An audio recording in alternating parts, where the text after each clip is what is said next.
안녕하세요. 성도님 여러분, 일주일 동안도 잘 지내셨죠? 오늘은 1년 통독 개관반 줌이 아닌 영상으로 여러분과 함께하게 되었습니다. 네, 오늘은 특별히 여러분들이 말씀을 읽기 어려워하고 또 읽는 중간에 많이 포기하는 이 레위기를 우리가 한번 살펴보려고 하는데요. 레위기 하면 벌써부터 이렇게 한숨이 많이 지어지시죠? 또 읽다가 이게 도대체 무슨 말이야 라고 이해가 안 돼서 참 어려워하는 부분인 것 같은데요. 오늘은 특별히 이 레위기를 우리가 어렵게 생각하지 않고 쉽게 하나님의 관점에서 또한 우리들에게 주신 그 하나님의 마음을 우리가 한번 살펴보면서 이 레위기를 한번 파헤쳐 보려고 합니다. 자, 먼저 제가 여러분들에게 드린 이 레위기의 강의안을 여러분들이 함께 보시면서 따라와 주시면 너무 좋겠습니다. 자, 레위기라고 하면 이 레위기는 그냥 하나님께서 주신 율법이라고 우리가 보통 많이 생각을 하는데, 특별히 왜 이름이 레위기인가라는 그 질문부터 한번 들어가 보면 좋겠습니다. 레위기라는 건 이 레위 지파에게 주신 하나님의 법을 뜻하죠. 왜 하필이면 레위 지파인가? 이 레위 지파는요, 하나님께서 처음 태어난 이스라엘 백성들을 원래 하나님의 것이라고 다 선언을 했는데, 처음 태어난 장자, 가축의 처음 태어난 새끼, 모든 것을 하나님 앞에 올려드려야 되지만 그러지 않고 하나님께서는 그냥 한 지파를 구별해 놓으시고 이 지파가 나일 것이다 라고 선포했기 때문에 그 지파가 바로 레위 지파가 되는 것이고, 그 레위 지파가 하나님 앞에 어떻게 섬겨야 되는지, 그리고 하나님 앞에 어떻게 이 섬김을 통하여서 하나님의 마음을 우리가 기쁘시게 할 수 있는지에 대해서 알려주는 책이 바로 레위기라는 것이죠. 그래서 레위기는 구별된 백성들이고요, 하나님 앞에 거룩하게 살아가야 되는 그러한 백성들을 뜻합니다. 이것은 단순히 레위 지파만을 뜻하는 것이 아니라 이제 하나님을 믿는 우리 모든 백성들에게 적용되는 그러한 이제 율법이 되는 것이죠. 특별히 이 레위 지파를 통하여서 이제 하나님 앞에 나아갈 수 있음을 오늘 설명을 해주는 것이지, 단순히 레위 지파만 이렇게 하나님 앞에 거룩하게 살아라 이런 게 아니라 모든 이스라엘 백성들이 하나님 앞에 거룩하게 살아가야 됨을 오늘 또 레위기를 통하여서 분명히 알려준다라는 겁니다. 다시 정리하자면 하나님을 어떻게 섬길지, 그리고 하나님의 백성으로서 우리가 어떻게 살아가야 될지, 이렇게 두 가지를 우리가 구분해서 살펴봐야 된다는 것이죠. 그래서 여러분, 주제를 보시면 바로 그 내용입니다. 하나님 앞에 거룩하게 나아가는 법이 무엇인지, 그리고 하나님의 백성으로서 거룩한 삶을 영위하는 법이 무엇인지.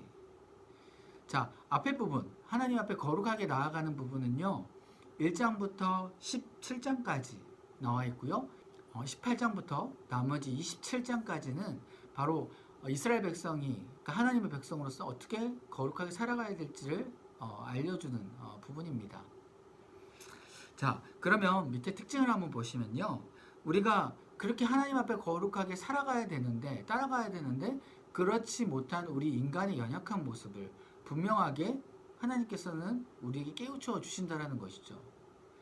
자, 레위기에 대한 법이 분명히 우리에게 주어졌지만 우리가 그렇게 살지 못하잖아요. 우리는 하나님 앞에 죄를 지을 수밖에 없는 그러한 연약한 존재이구나 라는 걸 깨닫고, 우리는 하나님이 정말 필요합니다, 의지할 수밖에 없다라는 것이죠.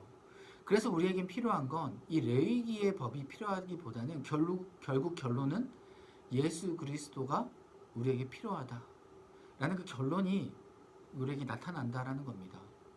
여러분, 우리가 창세기 때 배웠잖아요. 하나님의 오리지널 그 완벽한 에덴 동산, 하나님의 나라가 창조되어서 하나님의 그 법을 따라 살기만 하면 되는데, 우리가 하나님의 그 법을 따라서 살지 못하고 결국 우리가 죄를 지어서 에덴 동산에 쫓겨난 우리에게 하나님께서는 다시 우리에게 살 기회를 주셨죠. 살 기회가 무엇입니까? 앞으로 하나님의 법을 따라 살아가는 것이 아니라 너희들이 예수 그리스도의 이름, 그리고 하나님의 택한 백성으로서 그 의로움을 택함을 받고 너희들이 살아가라 라고 해서 아브라함을 택한 민족을 통하여서 그렇게 하나님 앞에 의로움으로 우리가 나아갈 수 있는, 행위가 아니라 믿음으로, 그 믿음의 의로움으로 우리가 하나님 앞에 나아갈 수 있는 길을 열어주시지 않았습니까? 마찬가지로 이 레위기도요, 우리가 레위기 법을 지켜서 저 천국에 들어간다면요, 이 땅에 살아가는 사람 중에 아무도 천국에 들어갈 수 없습니다. 우리는 다 죽을 수밖에 없죠. 지옥에 갈 수밖에 없지만 우리가 레위기를 주신 이유는 너희들이 다 지옥에 가라 이런 뜻이 아니라 이 레위기를 통하여서 너희들이 얼마나 하나님을 찾아야 되는지 의존해야 되는지를 알려주는 법이 바로 레위기다라는 것입니다. 자, 그러면 전체 구성을 한번 볼까요? 총 27장으로 되어 있죠. 아까 말씀드렸듯이 전반부 1장부터 17장까지는 하나님 앞에 나아가는 법, 그리고 18장부터 27장까지는 우리가 어떻게 거룩하게 살아가야 될지 알려주는 법, 이렇게 구분해서 여러분 보시면 되는데, 먼저 1장부터 17장까지 하나님 앞에 나아가는 법이 크게 세 가지로 나누게 됩니다.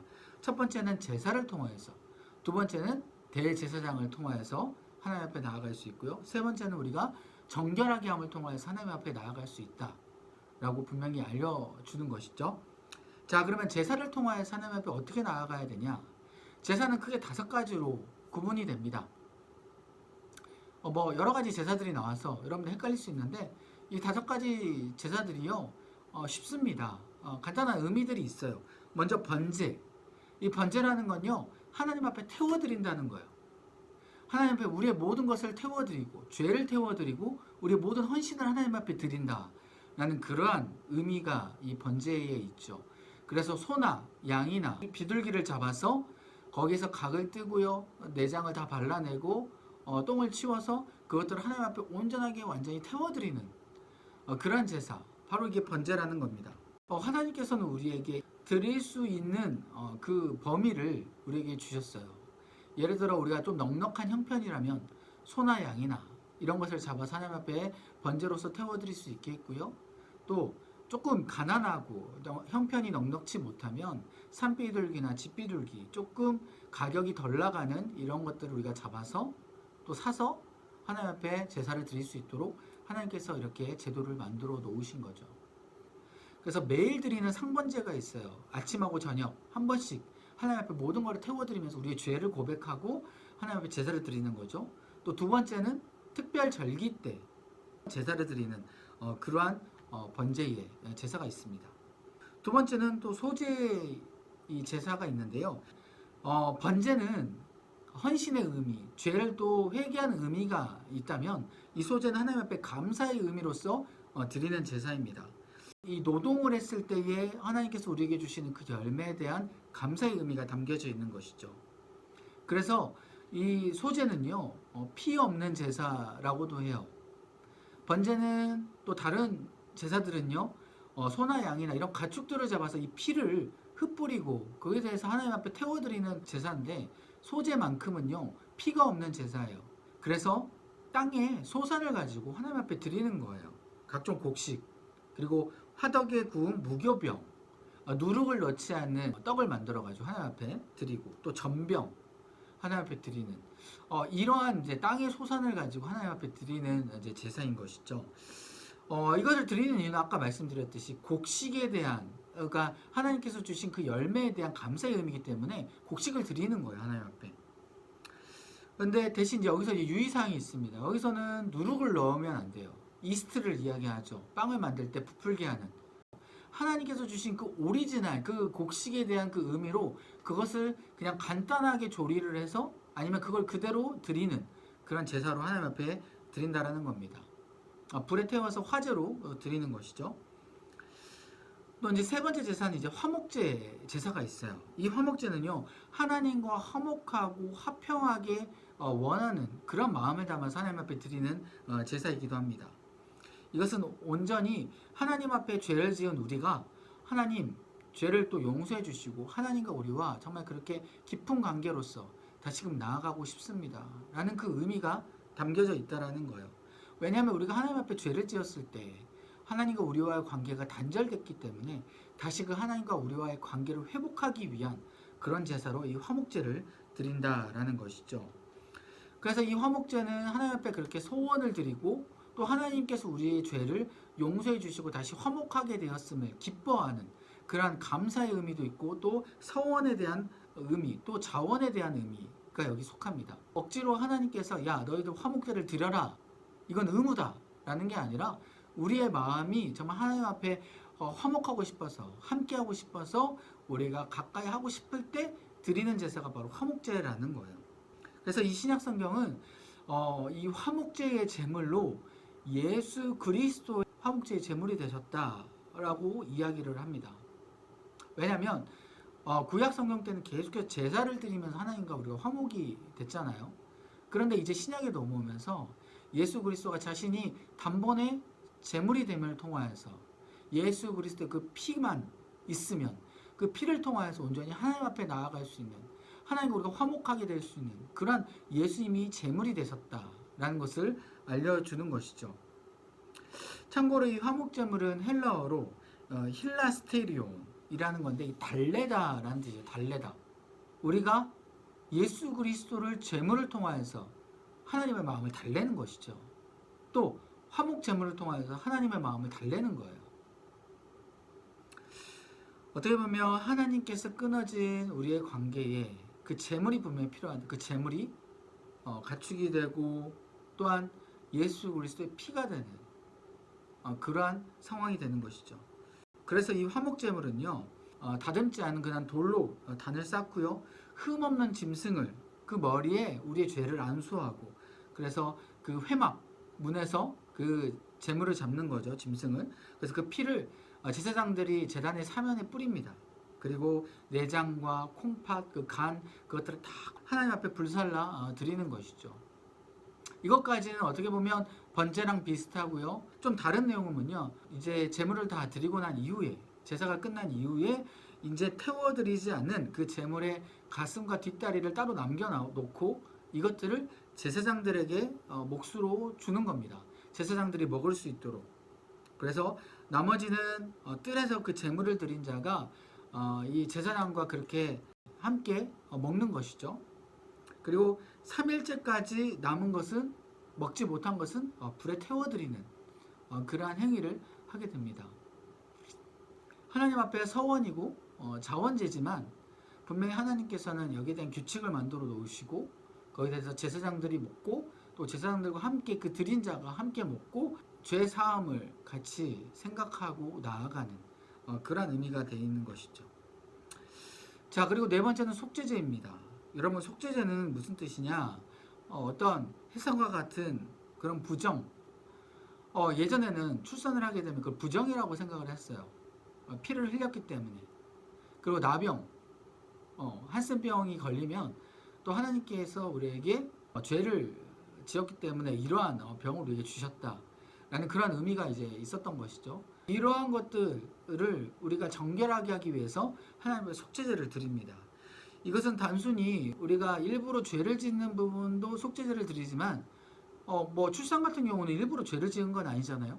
그러니까 일부러 죄를 짓지 않는 부분에 있어서도 우리가 하나님 앞에 부정하게 되었다라고 됐을 때 이런 속죄제를 하나님 앞에 드리면서 우리의 죄를 사하는 것이죠. 그래서 뭐 제사장, 온 회중, 그리고 족장들 각각 제물을 분류해놔서 나와서 하나님 앞에 드리는 것입니다. 똑같이 피를 제사장 앞에서 7번 뿌리고요. 향단 뿔에도 바르고 남은 피 전부를 제단, 번제단 그 밑에 막 다 쏟아서 하나님 앞에 이 제물을 태워드리는 그런 제사를 드리는 것이죠. 이게 속죄제고요. 이제 마지막은 속건제가 있습니다.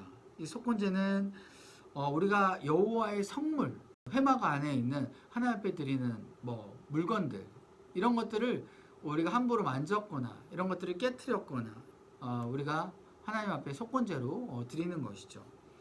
그리고 또한 하나님의 계명에 대해서 우리가 범죄하였을 때에, 지키지 않았을 때에, 그리고 인간관계에 해를 우리가 끼쳤을 때에 서로 뭐 예를 들어 다퉈서 싸워서 그 상대방에게 해를 끼쳤거나 이랬을 때에 하나님 앞에 우리가 속건제를 드리는 겁니다. 그러니까 어떻게 보면 조금씩 비슷한데 이 속건제는 여호와의 성물이라는 특수한 케이스가 있고요. 또 인간관계에 있어서 서로 도덕적인 어떤 죄를 지었을 때 드리는 그러한 죄가 있는 것이죠. 특별히 이제 우리가 다른 사람에게 예를 들어 해를 끼쳤을 때 그 상대방에 대해서 재물에 대한 것을 배상을 해야 되고요. 그 배상에 대한 것을 또 하나님 앞에서 뭐 순양이나 이런 재물을 가지고 하나님 앞에 드리는 그러한 또 제사를 드려야 된다는 겁니다. 그래서 이 5가지의 제사로서 우리가 하나님 앞에 나아가게끔 하나님께서는 제정을 해 놓으신 겁니다. 물론 제사장들이 이 모든 제물에 대해서 또 레위인들이 그 제물에 대해서 껍질을 벗기고 이렇게 제사를 도와주는 그러한 역할을 하지만 특별히 죄를 지어서 하나님 앞에 제물을 드리는 그 당사자들이요 직접 각을 뜨고 제물에 대해서 죽이고 그러한 역할은 당사자들이 직접 했다라는 겁니다. 그러니까 우리는 죄를 지으면 지금 예배드리러 나와서 하나님 잘못했습니다 이 한마디와 그냥 우리 마음을 드리면 다 끝나지만 그래서 예수 그리스도의 피로써 우리가 회개를 받지만 당시 구약 시대 때는 일부러 죄를 지은 사람이 재물을 가지고 와서 잡고 각을 다 뜨고 그 내장을 다 발라내고 그런 것들은 직접 당사자들이 했다라는 거예요. 얼마나 힘들고 그 재물을 죽이면서 나 때문에 이 재물이 죽었구나 이 양이 죽었구나 라고 얼마나 생각하겠습니까? 그러니까 죄에 대해서 굉장히 경각심을 가진 것이죠. 그래서 이 구약시대 때 우리가 제사를 보면서 하나님 앞에 우리가 정말 이 죄에 대한 부분은 정말 우리가 제대로 경각심을 가지고 짓지 않아야겠구나 라고 우리가 생각하고 또 나아가야 되는 부분이 있어야 된다는 겁니다. 자, 두 번째는 대제사장을 통해서 또 하나님 앞에 나아갈 수 있죠. 8장부터 10장까지 나와 있는데요. 여러분 대제사장이라고 하면 당연히 아론을 생각이 들겠죠. 대제사장은 한 가문밖에 없습니다. 아론의 아들들 원래는 아론의 장자 차남이었던 나답과 아비후가 하나님 앞에 제사를 드리면서 다른 불을 드렸다가 죽게 되는 사건이 발생하죠. 그래서 그 이후에 엘르아살이 대제사장의 이제 직분을 받게 됐는데 어찌됐든지 간에 아론의 그 첫 번째 장자인 아들이 대제사장의 직분을 맡게 되고 그 대제사장만이 오직 그 회막 안에 성소와 지성소로 나누어져 있잖아요. 성소는 제사장이 들어갈 수 있고요. 그런데 이 지성소라는 그 곳에는요 하나님의 임재가 있는 곳이어서 아무리 제사장이라도 함부로 들어갈 수 없고요. 오직 대제사장만 그 지성소에 들어갈 수 있는데 이 대제사장도 매일 들어갈 수 있는 게 아니라 1년에 딱 한 번 대속죄일 때 7월 10일인 대속죄일 때 온 백성을 대신하여서 그 지성소에 들어가서 하나님 앞에 제사를 드리고 나오는 그러한 역할이 바로 대제사장의 역할이었습니다. 그래서 8장부터 10장에 보면 이 대제사장이 위임을 받게 돼요. 하나님 앞에 거룩한 이 제사장의 역할을 할 수 있도록 옷을 입게 되고 피를 뿌리게 되고 하나님 앞에 관유를 기름 부음을 받게 되는 그러한 역할을 위임식이 나오게 되는 것이죠. 그래서 이 대제사장이 하나님 앞에서 얼마나 정결하게 나아가야 되는지를 분명히 알려주고 있습니다. 자, 그리고 세 번째는 정결케 함으로 또 하나님 앞에 나아갈 수 있죠. 이 정결케 함은 일반 백성들이 하나님 앞에 정결하게 함을 통하여서 물론 뭐 회막 안에 들어갈 수는 없지만 하나님 앞에 제사를 드릴 수 있게 되고 하나님 앞에 우리가 음성을 듣고 나아갈 수 있는 그러한 환경이 바로 정결케 함으로 나아갈 수 있는 환경이다라는 겁니다. 이게 11장부터 17장까지인데요. 자, 첫 번째는 일반 백성들도요 정한 짐승만을 먹어야 돼요. 먹는 음식이 정해져 있는 것이죠. 부정한 짐승은 먹으면 안 됩니다. 그러면 어떤 게 부정하고 어떤 게 정하냐? 지금 나와 있죠. 굽이 갈라져 쪽발이 되고요. 책임질 하는 짐승, 그리고 지느러미와 비늘이 있는 것, 날개가 있고 네 발로 뛰어다니는 곤충, 이런 것들을 먹을 수 있었습니다. 대표적인 뭐 곤충이나 음식들이 말씀에 나와 있어서 여러분들 읽어보시면 알겠지만 일반적으로 당시에 우리가 잘 먹는 지금 돼지 같은 경우는 먹으면 안 돼요. 자, 그리고 두 번째는 아이를 낳고 난 이후에 이제 어떻게 정결하게 해야 되냐. 아까 말씀드렸듯이 우리가 출산을 하게 되면요 부정하게 생각이 됐습니다. 왜냐하면 피를 흘렸기 때문에. 그러면 이거를 이제 정결에 대한 의식을 치러서 다시 정결하게 돼야 되는데 남자아이 놓을 때와 여자아이 놓을 때가 조금씩 다릅니다. 남자아이 놓을 때는요 7일은 부정하게 돼서 그때까지는 이제 부정한 상태로 아무 기구나 아무나 어떤 물건이나 사람을 만지면 안 되고요. 사람을 만지거나 기구를 만지게 되면 그것도 부정하게 돼요. 이제 8일째 되던 날에 이제 이 아이를 할례하게끔 만드는 거예요. 그리고 33일이 지나고 난 이후에는 이제 사녀리 깨끗해진다. 그리고 온전히 40일이 지난 후에 완전히 이제 깨끗해진다라고 이야기를 합니다. 그 전에는 깨끗해지기 전까지는요, 성소에 나아갈 수도 없어요. 그러니까 제사를 드릴 수 없는 것이죠. 그리고 40일 되면은 이제 깨끗해지는 제사를 통해서 하나님 앞에 나아갈 수 있게 되는 거예요. 여자아이 놓을 때는 이 기간에 2배입니다. 원래는 7일인데 14일 동안 온전히 부정하게 되고 40일이 아니라 80일이 온전하게 지나야지 깨끗하게 되는 것이죠. 특별히 아이를 이제 8일째에 할례를 왜 하게끔 하냐, 그 의미가 있습니다. 예수 그리스도가 죽으시고 금요일날 죽으시고 이제 주일날 부활하셨죠. 그래서 특별히 이것도 과학적으로도 이야기가 된 부분입니다. 아이가 태어나자마자 8일째 할례 하면은 굉장히 아이의 어떤 피가 많이 나올 것 같고 힘들 것 같이 느껴지지만 사람이 태어나서 8일째 되던 그 시간이 가장 출혈이 잘 안 나는 출생 날이라고 합니다.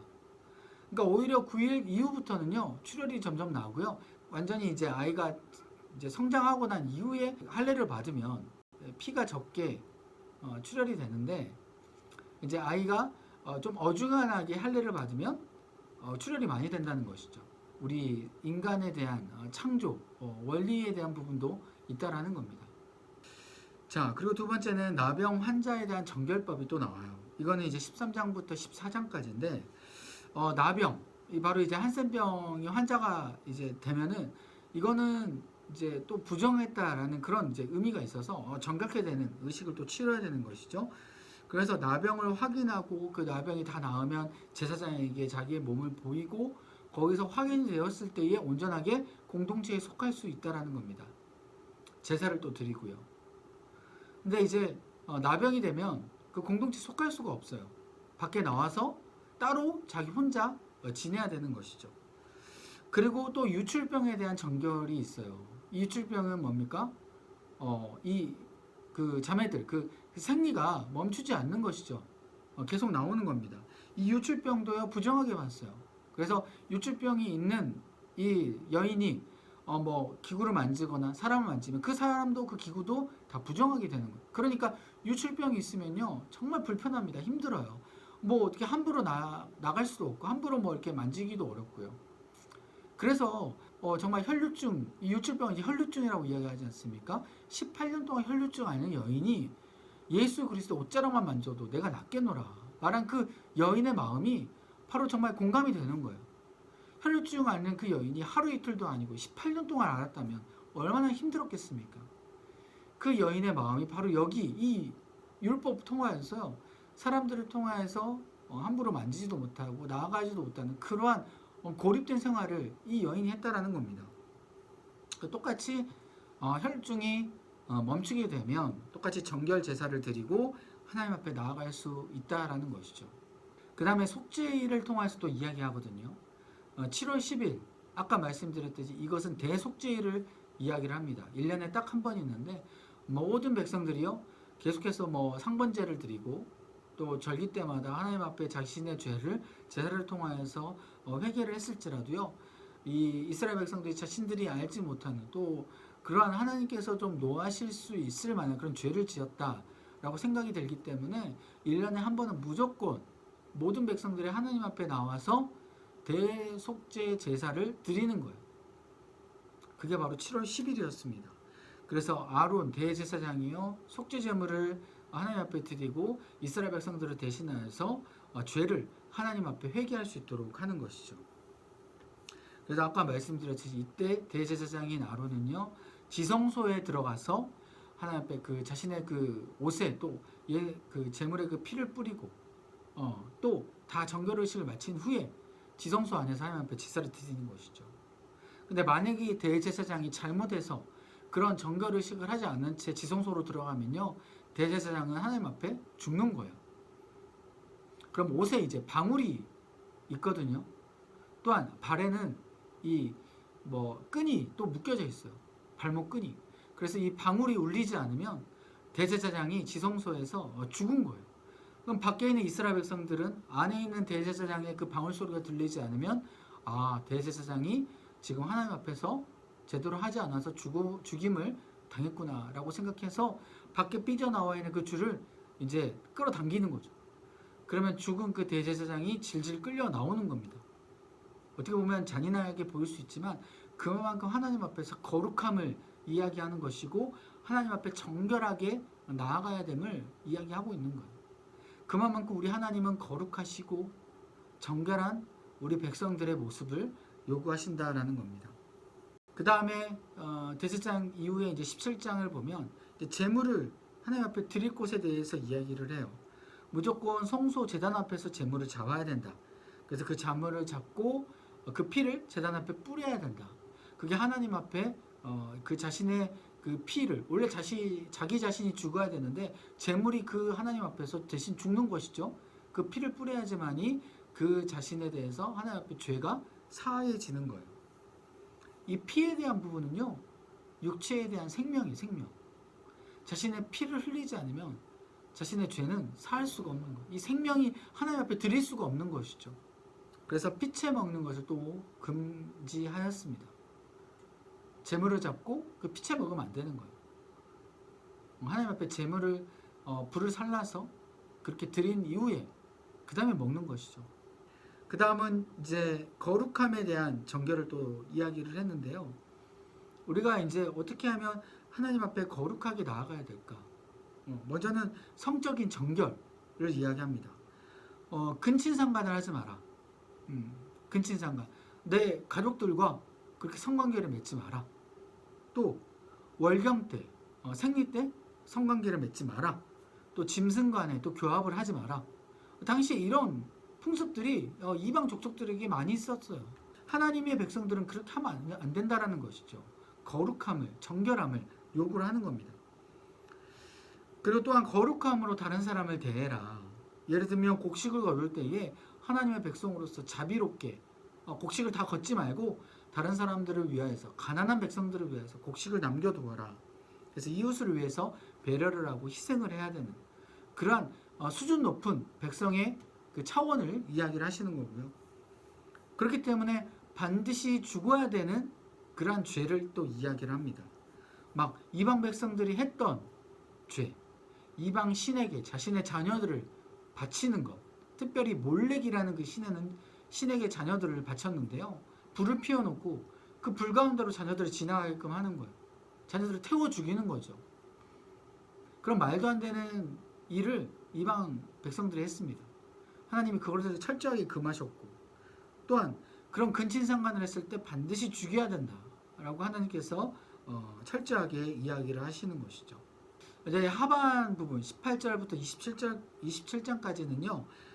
거룩함을 지키며 절기를 지키는 법에 대해서 이야기를 합니다. 자, 여기서는 절기에 대한 부분을 이야기를 하세요. 절기. 여러분, 절기하면은 굉장히 복잡하죠. 절기는 크게 세 가지로만 보면 됩니다. 유칠초라고 외우시면 돼요. 유칠초. 6월절, 77절, 초막절. 여러분, 이 세 가지만 알면요. 다른 절기들은 다 같은 절기의 이름이에요. 똑같은 절기인데 이름을 다르게 해서 세 크게 카테고리의 절기로 여러분들이 구분하시면 됩니다. 자, 처음 6월절. 여러분, 6월절이라는 건 굉장히 중요한 절기죠. 이스라엘 3대 절기 중에 가장 중요한 절기입니다. 왜 가장 중요한 절기냐? 여러분, 저번 시간에 출애굽기 때도 말씀드렸지만 이 6월절이 처음에 시작되는 배경을 아셔야 돼요. 어떤 배경이었습니까? 출애굽하기 전에 이스라엘 백성들을 출애굽시키기 위해서 하나님께서 10가지 재앙을 베풀어 주셨죠. 그 10가지 재앙 중에 마지막 재앙이 바로 장자 죽음의 재앙이었습니다. 그 장자 죽음의 재앙은 어떤 재앙이었죠? 그 9가지 재앙은요. 이스라엘 백성과 애굽 백성이 다 분리된 상태에서 재앙이 이루어졌어요. 예를 들면 메뚜기의 재앙.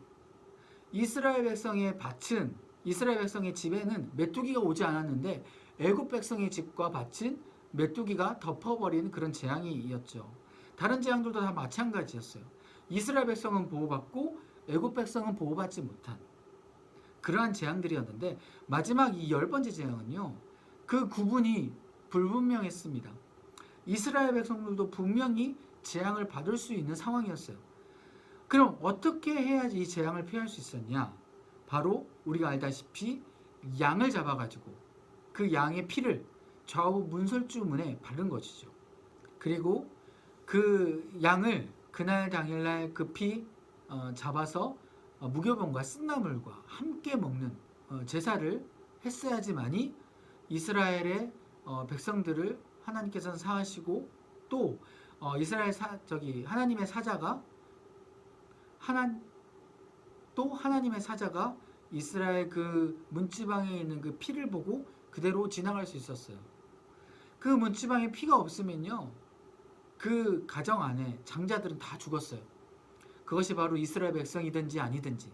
그러니까 애굽 백성도 반대로 그 문지방에 양의 피를 발랐던 그 집은 하나님의 사자가 다 그대로 그냥 지나갔어요.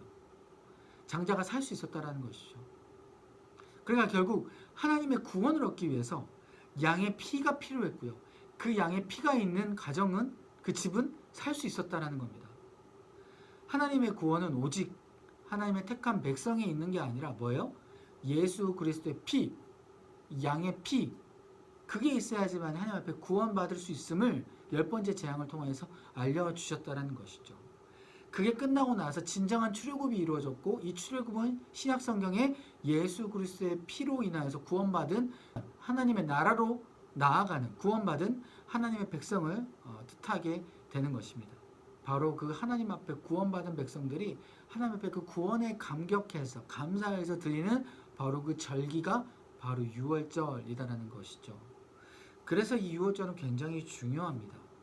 그래서 유월절은 히브리어로요, 패사으, 넘어가다라는 뜻이 있어요. 뭐가 넘어가요? 하나님의 그 죽음의 사자가 넘어가는 거예요. 양의 그 피를 보고. 그래서 유월절은 바로 우리 예수 그리스도의 피를 생각하고 구원을 생각하는 절기입니다. 너무 기뻐하는 절기인 것이죠. 그래서 1월 14일 날 그때 유월절이 시작이 되는 것이고요. 1월 15일부터 무교절이 시작되는 거예요. 일주일간.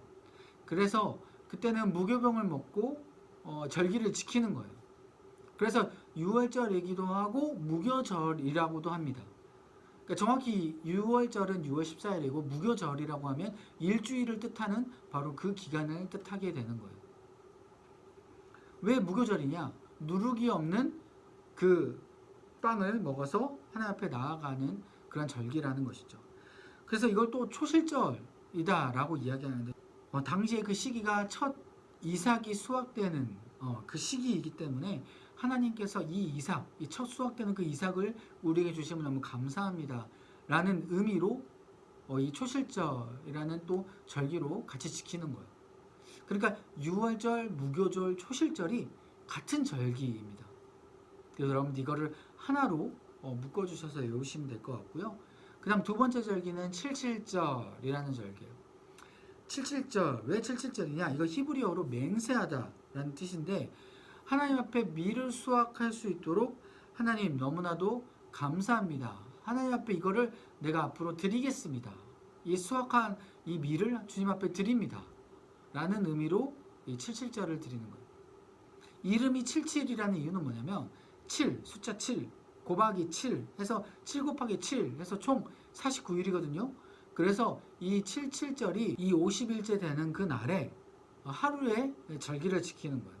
그래서 하나님 앞에 성회를 공포하고 그때 노동을 하지 않고요. 하나님 앞에 번제를 드리고 속죄제를 드리면서 하나님 앞에 헌신하는 그러한 절기입니다.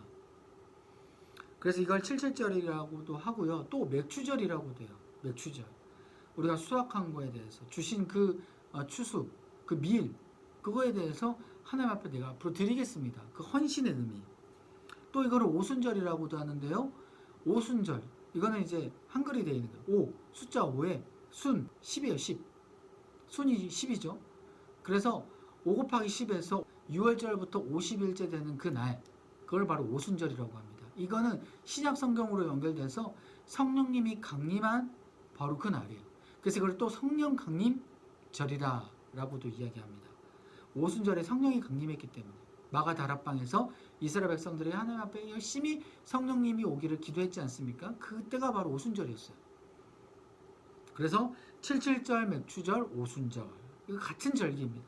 그래서 여러분들 이 의미를 이해하시면 될 것 같고요. 자, 세 번째 절기는 초막절이에요. 초막절은 수장절이기도 하고 장막절이라고도 합니다. 여러분 초막절 하니까 어떤 게 생각나요? 초막 생각나시죠? 어떤 초막일까요? 출애굽을 하고 나서 광야 생활을 40년 동안 하면서 어디에서 지냈을까요? 초막을 지어서 생활을 했죠. 그런데 지금은 어떠한 생활을 합니까? 가나안 땅에 들어가서 움막을 짓고 생활을 한단 말입니다. 그런 이제 장막, 그런 초막을 짓고 생활한 그 이스라엘 백성들이 그것을 기념을 하는 거예요. 아, 우리가 40년 동안 이 초막을 짓고 살아도 하나님께서는 우리를 지켜주시고 보호해 주셨구나. 너무 감사합니다. 감사의 의미로 이 초막 절기를, 장막 절기를 지키는 거예요. 그래서 7월 15일부터 8일 동안 이 절기를 지키는 겁니다. 그래서 이때는요, 이스라엘 백성이 자기 살던 집에서 나와서 그 앞에서 진짜 장막을 짓고요, 거기서 일주일 동안 생활하는 거예요. 8일 동안. 하나님의 구원의 의미를 생각하고 감사의 의미로 거기서 지내는 것이죠. 지금도 저 이스라엘 유대인들은 그렇게 생활을 해요. 이 절기 때. 철저하게 지키는 것이죠. 그래서 특별히 또 수장절이라고 하는 이유는 이때가 또 추수의 또 시기거든요. 추수의 시기인데 하나님께서 주신 이 열매, 이 곡식을 추수하고 나서 이것을 하나님 앞에 너무나도 감사합니다. 이것을 정말 감사의 의미로 드립니다. 이런 의미로서 또 수장절이라고 해요. 그래서 그 곡식을 수장, 그러니까 저장을 하는 것이죠. 곡간에 저장을 해서 하나님 앞에 이것을 또 드리는 거예요. 그러니까 1년 동안 하나님께서 우리에게 주신 그 열매를 저장해 놨다가 하나님 앞에 드리는 것이죠. 그래서 이것을 지금으로 따지면 추수감사절이라고도 합니다. 땡스기빙 데이. 우리가 지금 추수감사절 드리잖아요. 하나님께서 1년 동안 우리에게 주신 이 수확, 이 곡식, 열매 주님 앞에 드립니다. 그래서 이게 초막절, 수장절, 장막절 같은 절기로서 또 여러분들이 생각해 주시면 될 것 같습니다. 그래서 여러분들 제가 드린 그 가이드의 지에 여러분 보시면 다 자세히 설명되어 있고요. 절기를 어려워하지 마시고 읽어보시면 너무나도 은혜될 것 같습니다. 특별히 이제 성막이 어떻게 생겼냐 라고 여러분들 많이 궁금해 하시는데, 레위기 때 하나님께서 알려주신 그 출애굽기 하반 부분부터 나왔죠. 성막은 어떻게 지었고 그 성막 앞에서 어떻게 이스라엘 백성들이 배치해서 나아가야 되는지, 그 성막 배치도를 보면 아까 말씀드린 지성소가 있고 성소가 있고, 지성소 안에는 언약궤가 있고 또 성소에는 금향단, 금촛대, 떡상, 그리고 그 앞에는 제단이 있고요, 물두멍이 있고, 그 전체 그 성막 주위에 여러 지파들이 배치돼서 행진해 나가는 그런 모습들, 여러분들이 그 그림을 보시면 아마 이해가 잘 되실 겁니다. 민수기 때 그렇게 행진하는 그 모습, 이 모습을 보면요 바로 눈에 들어오실 것 같아요. 그래서 여러분 이 레위기는 이렇게 이해하시면 될 것 같고, 하나님의 그 율법이 우리 가운데 정말 거룩하게 살기를 원하시는 그런 하나님의 마음이 있구나 라고 생각하시며 여러분들 읽어주시면 좋겠습니다. 그리고 특별히 이 율법이 우리가 꼭 지켜야지만이 우리가 하나님 앞에 나아가는 것이 아니라, 오히려 이 율법을 보면서 우리는 정말 부족한 사람들입니다. 하나님의 거룩한 백성이 될 자격이 없는 사람들입니다. 그렇지만 하나님의 그 거룩한 피, 그 예수 그리스도의 피를 통하여 하나님 앞에 나아갈 수 있으면 너무나도 감사합니다 라고 고백하며 나아가는 저와 여러분들 되시기를 간절히 소망합니다. 기도하겠습니다. 하나님 감사합니다. 우리 가운데 주님의 법을 주셔서 오히려 이 주님의 법을 통하여서 우리가 부족함을 느끼고 연약함을 느끼고 하나님 앞에 정말 거룩하게 나아갈 수 없는 사람임을 우리가 다시금 깨닫습니다. 주여, 이 법 가운데 우리가 다 지킬 수 없을지라도 하나님 앞에 거룩하게 살 수 있도록, 우리의 마음 온전히 주님 앞에 드릴 수 있도록 우리를 붙들어 주시고, 우리의 삶의 지경 가운데 아버지 정말 거룩한 삶을 통하여서 주위에 있는 많은 사람들이 예수 그리스도와 함께 있음을 알게 하는 우리의 거룩한 삶 되게 하여 주시며, 또한 주님께서 기뻐하시는 삶을 통하여서 아버지 우리도 주님께서 주신 놀라운 평안과 축복이 임하는 우리의 삶 되게 하여 주옵소서. 특별히 말씀을 읽으면서 이 거룩한 율법이 우리 가운데 은혜가 되게 해주시고, 이 거룩한 율법을 주신 그 하나님의 놀라운 그 마음이 우리 가운데 공감이 되어서 우리가 그렇게 살아갈 수 있도록 놀라운 힘과 능력을 더하여 주옵소서. 이 모든 말씀 예수님의 이름으로 간절히 기도하옵나이다. 아멘.